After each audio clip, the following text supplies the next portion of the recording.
ইখওয়ান, কবে আমরা জেগে উঠবো?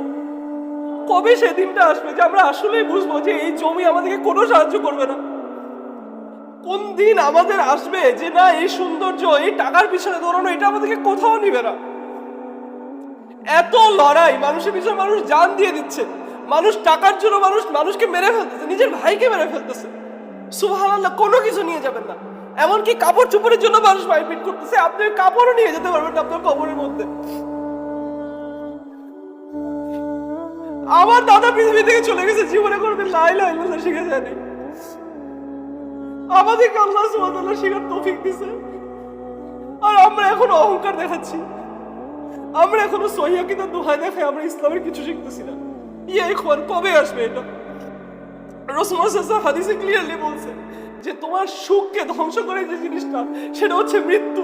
বেশি বেশি মৃত্যুকে মনে করো, নিজের মা বাবার মৃত্যুর কথা চিন্তা করো, নিজের মৃত্যুর কথা চিন্তা করো। তোমার সব সুখ তোমার চলে যাবে, তোমার সব কম্পিটিশন চলে যাবে। নিজেকে এখন বলেন, আপনার সেই জমির জন্য যে আপনি ফাইট করতেছেন, আপনার সেই ভালোবাসার মানুষের জন্য আপনি যে হারাম ভাবে ফাইট করতেছেন, আপনি সেই হারাম টাকার জন্য যে ফাইট করতেছেন, আপনি এখন মরে গেলে আপনার সাথে কি যাবে? সুবহানাল্লাহ।